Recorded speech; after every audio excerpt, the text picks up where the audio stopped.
Today, we had an in-depth conversation with the Rochester Police Chief about the pepper spraying of a 9-year-old girl. At 5, you heard the chief say that there is no RPD policy against using pepper spray against a child or someone in handcuffs. But you also heard her say what happened to the girl is not okay. New at 6, Chief Investigative Reporter Berkeley Brean tries to hone in with the chief about what's happening now to prevent it from happening again. Burke?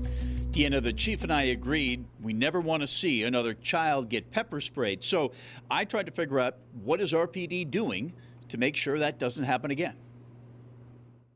Let's say your police officers are faced with a similar situation tonight or tomorrow or the next day.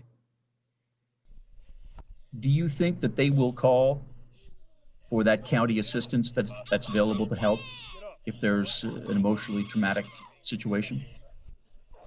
Well, we have to remember now that there are protocols in place as to how you call certain services. So, for instance, the new city-run program called Persons in Crisis, or PIC, was not deployed because the original call came in as a stolen car, and police officers cannot call for PIC themselves.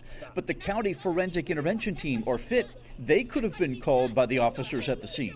That could have happened. But here's where it's important to think about how fluid the situation was and the things that were happening. The situation escalated quickly. Just 10 minutes after the girl was found by police and 6 minutes after she was handcuffed, pepper spray was used on her. I just hope that that situation doesn't happen again tonight or tomorrow both agree with that. Yeah. Or the next. So I guess what's different? How are officers going to react differently if they're out there and they have a minor and the minor is upset? Well, if they'd gone to that circumstance and it wasn't a situation where you're being told you've got a young lady running down the street to get away and saying she wanted to kill herself, I don't think that could wait to stop and wait for FIT to get there. Chief Herriott-Sullivan says she's met with the leaders of PIC and FIT this week. So you're always looking at situations like this and saying, okay, what went well, what did not, and how can we do better? And so you've had those discussions to say, how do we make sure this doesn't happen again? Of course, and we'll have more discussions about that.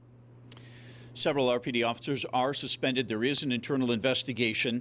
There's no prohibition against using pepper spray against a minor or someone in handcuffs, according to RPD policy and general orders. But again, the chief did say what happened to that 9-year-old girl last Friday is not okay.